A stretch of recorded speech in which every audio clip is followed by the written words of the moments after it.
Thanks for tuning in and welcome back to the shop. It's starting to get a little bit chilly, so it's time to wrap up some of these projects that involve glue and paint. Who am I kidding? It's been time to wrap some of these projects up for a long time.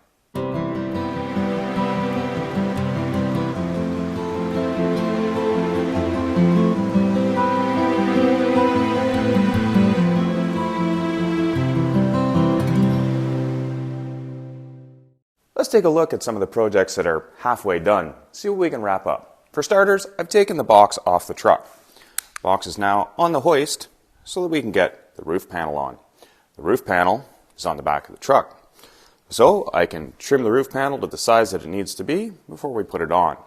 Now, I've also got the hole in the side of the truck for the door, and last night we glued in the back wall. So once this sets, we can pull the clamps off and get things ready to put the roof on. Now, I would think it's probably fairly obvious that I'm not going to be able to lift this roof panel in by myself. So while I'm waiting for some help, I'm going to work on setting up the door. Now, if you recall in the last video where I was working on the door installation, I was talking about having to router out a slot in here to install some plastic, and that's what's going to grab onto the screws that come through from the outside to hold the door in. The door has 16 screws that hold it in place, and that does a good job of spreading the load over a larger area. The problem is the foam inside the wall has pretty much zero ability to grab onto a screw. This is 1/2-inch puckboard. It's a marine replacement for plywood. It's good at grabbing onto screws, and it doesn't absorb water. So I'm going to cut 16 pieces of this 1.25 inches wide by the width of this offcut to insert into the wall. Puckboard, or starboard, which you may also find it called, is great stuff. If you're looking for a product to replace plywood, this is what you're looking for. It's nice and soft for cutting and machining. It's hard enough to grab onto a screw and doesn't absorb any water.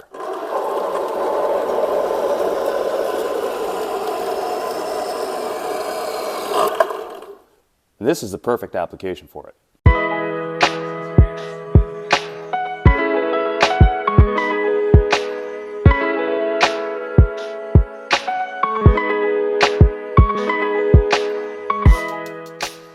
Now that I've got these 16 little blocks cut, I want to do a little bit of cleanup on them. Now, they do come with a plastic on them, so I'll start by peeling the plastic off. It's done its job and protected it. But you can see the edges are a little bit kind of fuzzy. The saw going through, I was cutting a little quick, just kind of puts a burr on the back edge. Now, there's a couple of ways you can clean this up. You could go and put it on a sander. You could take a knife and try and cut the edge back. But if you don't have a deburring tool, go to the video description, follow the link. There's an Amazon link there for a very similar deburring tool to this. I've had this tool for about 25 years and I've never changed the blade in it. Perfect application for a very quick removal of all that material. You go around to each side, drag it down the edge, and it cleans every little bit of that off. Now, if I was doing this on a belt sander, I'd be making dust all over the place. This is a very clean, easy, and quick way to clean up the edges. Again, if you don't have one of these and you're doing this kind of thing, highly recommend it. This does work on more than just plastic. It will do the edges of aluminum, it'll do the edges of steel. It pivots so you can go around the inside of a hole. Awesome little tool, highly recommend them.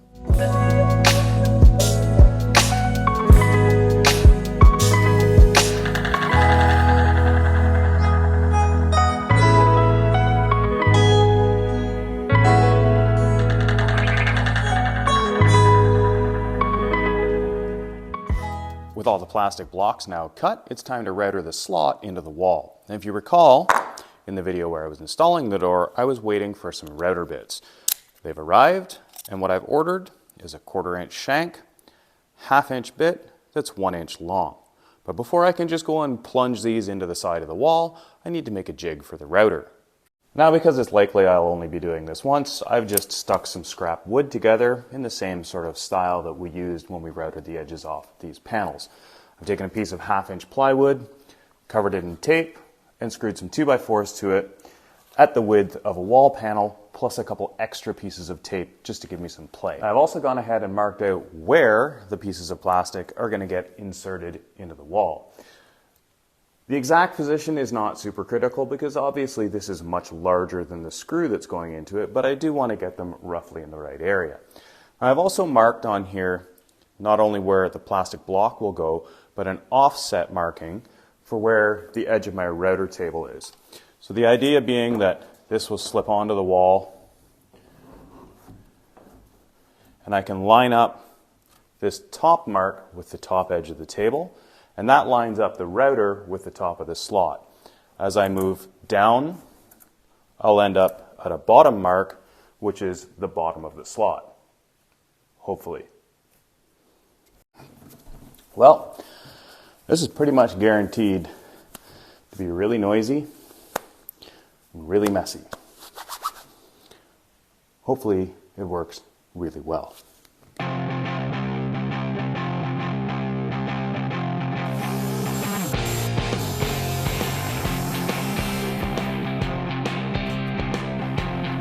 think I'll call that a success. Now, round one, I was only able to go 1 inch deep. So I've still got a 1/4 inch to go. I went a little bit too far, but that's a pretty snug fitting block. I think if I just take that another 1/4 inch, we should be good. I'm not concerned about the ends being open. You can fill that with glue and it doesn't really have any structural pull there anyway, but I think we're good to go for the rest of them.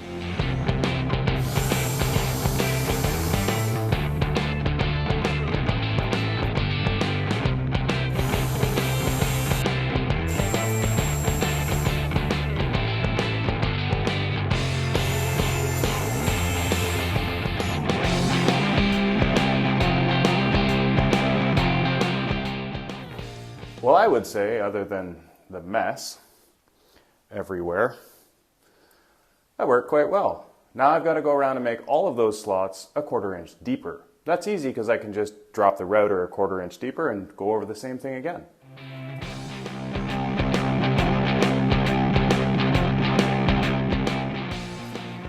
I'm not sure if I'm twice as messy or a 1/4 again. Anyway, that's all those ones done. I'm going to vacuum this up, but I do have one more set of holes that I have to deal with because I can't use the router at the bottom. So I'm going to see if I can rejig my die grinder to do the same job as my router, but in a smaller space. As you can see, these are very close to the bottom, and that's why I can't get my router down far enough. So I'm going to have to use my die grinder. And I tried fitting this into the jig. I tried using a cordless drill. The cordless drill really just tears the foam. I tried doing this freehand with a good steady guide on the side with my hand. It actually works pretty well. So it may seem a little crazy, but freehand is how we're doing this. It does end up with a slightly wider slot, but that's fine. We can hold it in with glue. So I'm going from here, I'm actually going to go down a little bit into the corner, and these blocks will end up getting shortened a little bit. Even crazier than that, make sure if you order a door, don't just follow the same bolt pattern all the way around. My door's bolts are not at the same level as they go up. I had it all measured out, marked using the holes from the door, which is what you need to do. And then I measured it and I said, this hole's 1 inch lower than that one, all the way up. That's what it's like on the door too. Still hold it in, it'll be fine. All right, here we go. Die grinder in.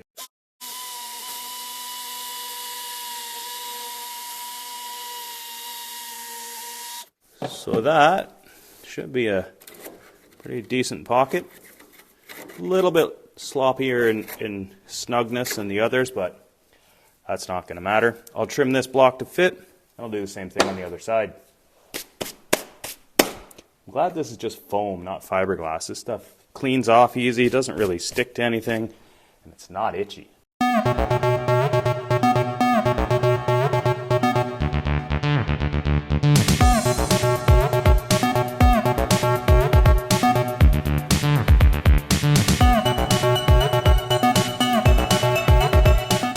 To glue the blocks in, I'll be using Sika Flex 1A, just because I have it. I really don't think these blocks need to be glued, especially the upper ones. They're tight enough that they can't go anywhere.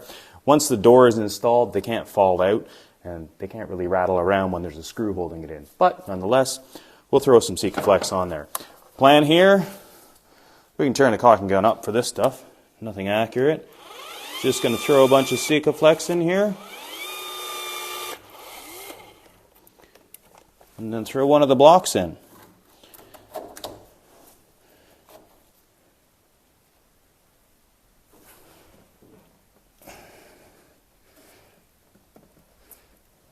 It's nice to have those little relief holes top and bottom for that excess Sika Flex to squish out of. And I'll just wait until that dries and I'll come along and wipe it off. Number 2. That comes out pretty fast. So again, the purpose of these blocks is really just because the foam doesn't have sufficient strength to hold a screw. Other than that, they don't really need to be here. I think you get the idea.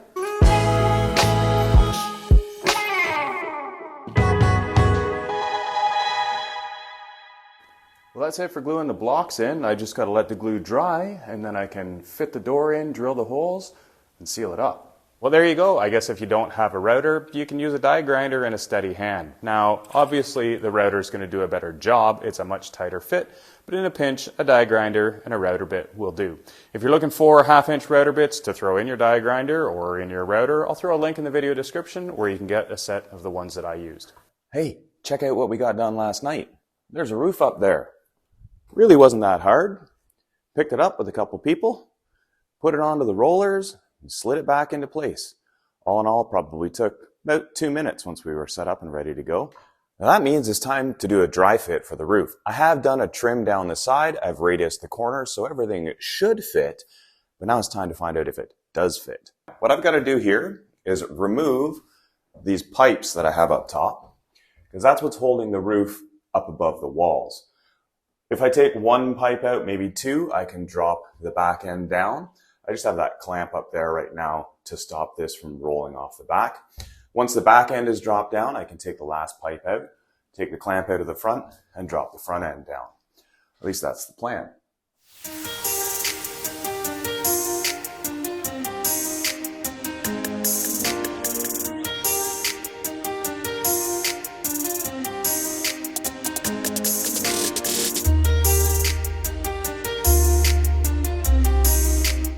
Looking in from the outside, it does look like I'm going to have to trim the corners at this end just a little bit. So what I'm going to do is I'm going to lower the roof onto this little block of foam here, which gets me very close to alignment in the corners, and then I can just mark what needs to be trimmed. I'll have to lift the roof back up again and roll it forwards in order to be able to trim that. Then I can roll it back and drop it in again.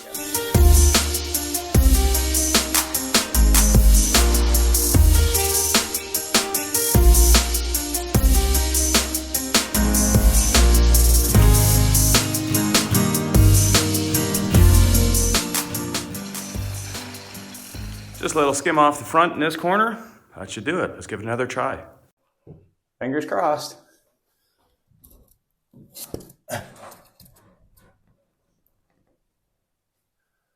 Good there.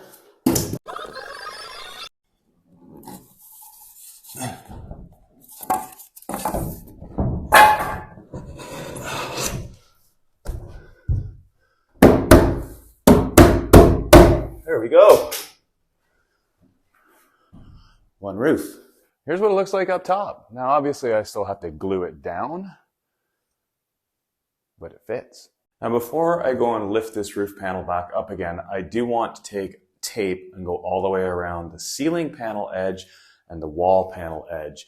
And that's because once I push this roof down into place with glue on it, if anything squishes out, I don't want it to be stuck to the walls. So I'll put a really close tape line to the ceiling, really close to the wall.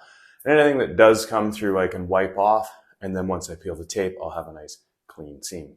I will be going over these with a white interior, probably silicone. But the stuff that I'm using to glue the roof down is gray, and I don't want that taking up more space than it should in the corner.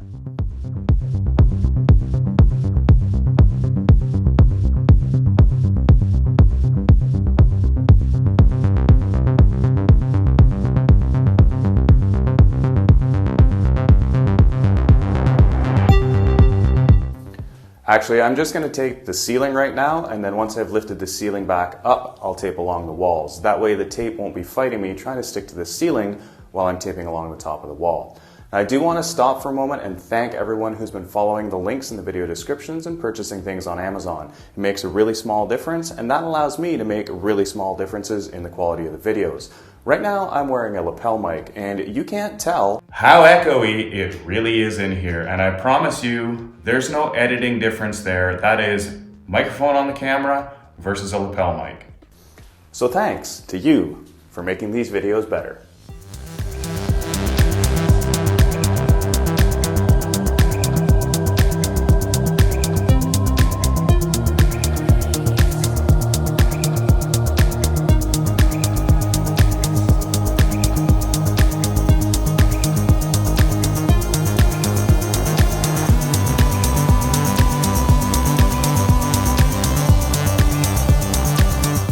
Well, that was the way to do it. I could see just along the edge of the wall panel and it made it really easy to line the tape up. Now I've got one thing left to do, and that is go around the edge of the roof panel, wipe it down with a little bit of alcohol, and then I can put the glue in and drop the panel in.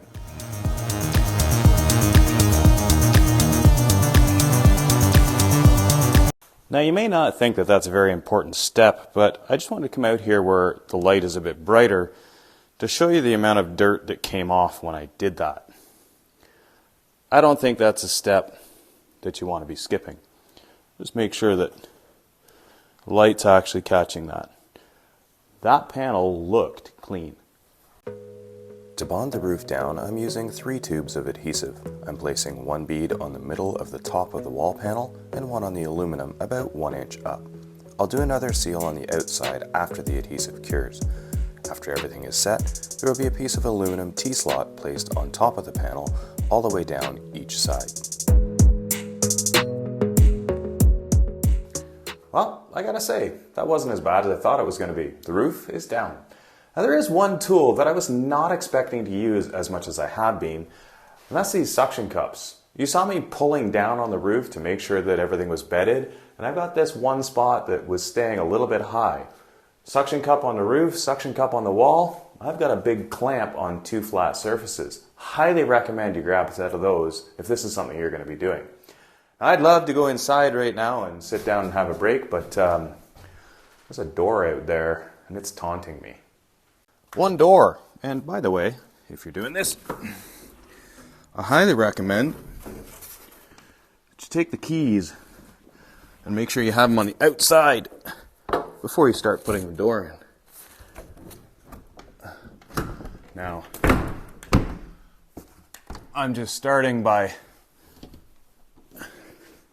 marking the holes, and then I'll drill the holes with the door out. While I have it in this time, I'm going to tape around the perimeter of it, same as what I did on the inside, so that when I put it in and put the screws in, the sealant that comes out from behind it doesn't sort of smear all over the side of the camper. But to start, the door's in place. Let's mark some holes.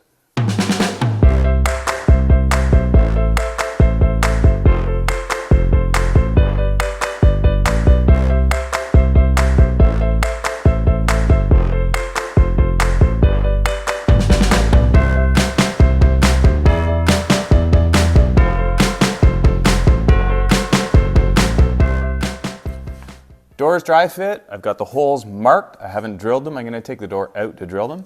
I've got the edge taped, and I've come back about 1/8 of an inch, so any of the sealant that oozes out, I can form a nice fillet around the edge to seal the door in. I'm going to take the door back out, drill the holes, cross my fingers, put some sealant on, and put it back in.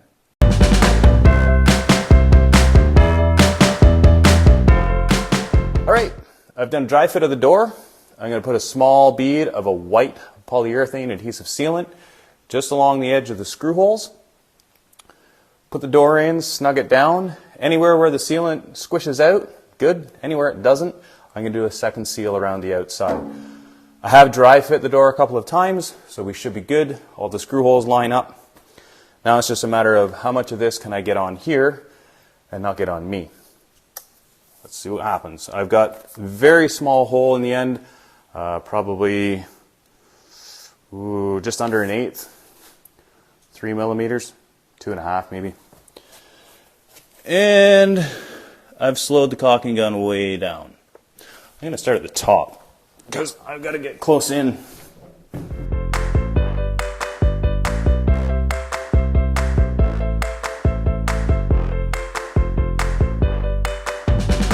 see if I can get the door in without getting it all over my hands. This is the key. Prior to putting any of the sealant on here, I did go around the same as that I did on the roof and clean this all with rubbing alcohol. I did the same to the back of the door. So hopefully everything is nice and clean. Now you might wonder why I put this on the wall instead of on the door.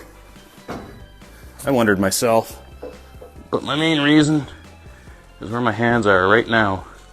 It's all over the door. All right.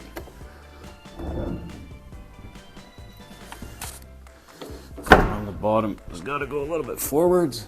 There we go. That's got to be close. Only got a little bit on my knuckles. Now, one thing I did do, let's forget to grab my screws, but I did throw away the mild steel screws to come with the door. Bought myself a pack of 1.25 inch, I believe. Number 8. Yep, number 8 1.25 inch stainless steel screws. I don't want any rust on the outside of this. It's an aluminum door frame. There's no reason to have mild steel out here. Costs a little bit more money. Stainless steel hardware, definitely worth it.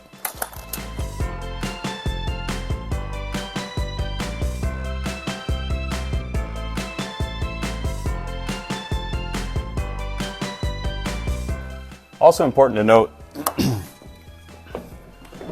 no Americans will be able to take my door out because I'm using Robertson screws, of course.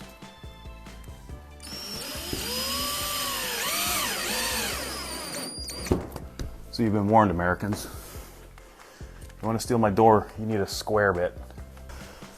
I've got that much caulking left, which should be enough. I'm going to do it's going to be difficult up top, but I'm going to do a nice fillet all the way around and then smush it in with my finger.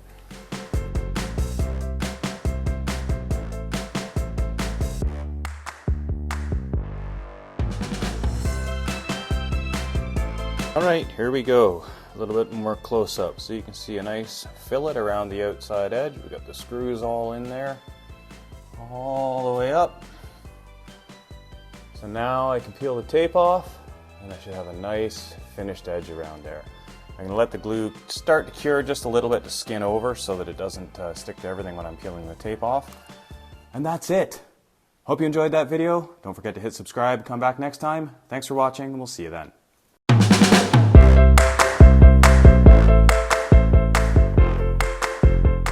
Oh, I don't fit.